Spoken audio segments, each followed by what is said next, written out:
trusting God is inviting him to spaces to give you financial strategy.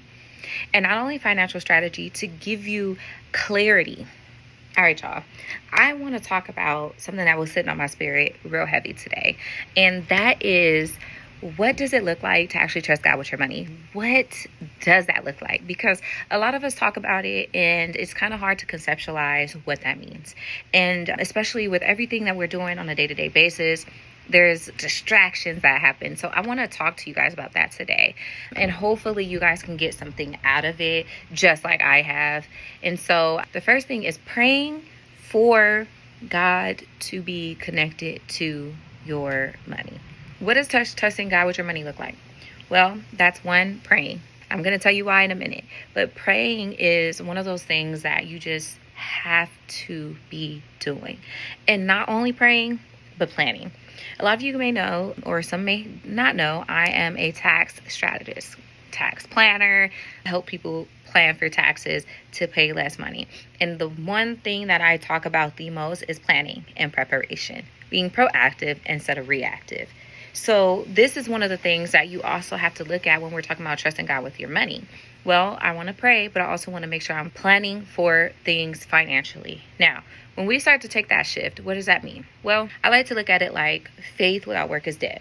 So when we talk about faith and we talk about praying, but if you're praying and you have faith, but you're not working for the things that you're planning for or you're praying for, well, then God's not just going to give you things. You have to put work in. And we'll often find that in stories in the Bible. We see that when God put the work in, when he created heaven and earth. So there's work to be done. So it's not just about praying. It's about putting the work in to get the outcome and the goal you're trying to achieve while you're doing this. Another thing is obedience.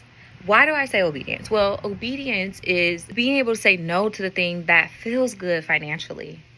Boom. Let me repeat that. Obedience is being able to say no to the things that feel good financially. And when we start to talk about that, what does that look like, Karina?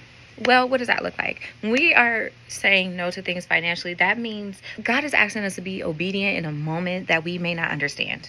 It may feel good to buy that thing, but just because it feels good does not mean it's good for you. And when we say that, I can go buy a pair of shoes and waste my money on something that feels good in the moment. It may not be the best. It's not an asset either.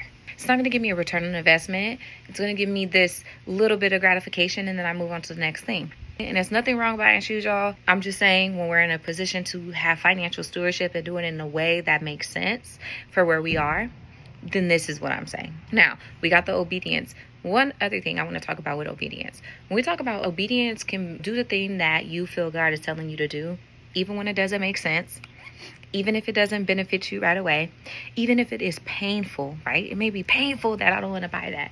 I want to buy it, or I might be hurting somebody's feelings right now because I'm not doing this with my money, but that's okay. Be obedient. Now, number 3.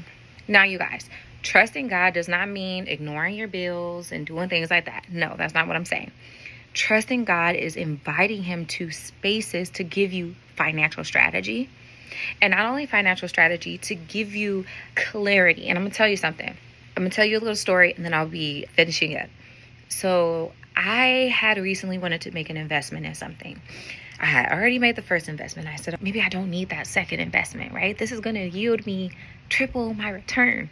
But I still said, I don't know, because I just don't want to spend the money on this and whatever. We go back to step 1, praying. I said, I feel the tug on here. I feel the tug. 1, am I okay to say no if it feels good financially? Boom. Did I pray about it? Right? I go pray. I sit down. I say, you know what? Maybe praying, I'm not going to get my answer today. And the deadline is today. Maybe I won't get it. God surprised me. Gave me the answer. You know what that answer was? Karina, I need you to not hold on to the money, not act like it's so sacred that if you spend money on this important thing, that I'm not going to take care of your needs, that I'm not going to triple your return. You're not trusting in me enough. And that says something, right? And I actually posted something today on the page that reflects exactly that. And in that moment, I said, you know what, God? There you go. I invited you to the space. I talked to you. I asked you earlier. I had planned for this ahead of time. And then when it came, the moment of scarcity tricked me.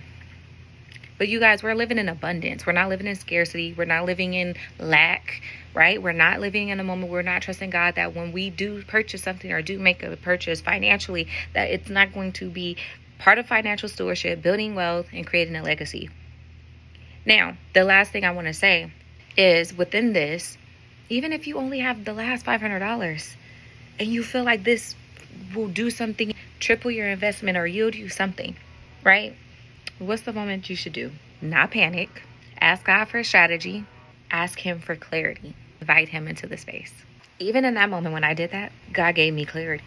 So I thought, let me tell you guys what this is, because I felt so empowered that it was like, God, this is what trusted God looks like. And we're tested every day. It's not what you think. It's somebody who has as much confidence. Sometimes you have to go back and say, was I reacting in a moment that could have been different? So I encourage you guys to think about that. Think about what trusting God really looks like. We talk about it all the time, but we want to be not only hearers of the word, doers of the word. We not only want to be hearers, but doers. We don't want to just, that's what we go to praying and planning. We don't want to be in planning mode only, and we don't want to just talk, and we want to see action behind. So I hope this was very helpful for you guys, as it was for me.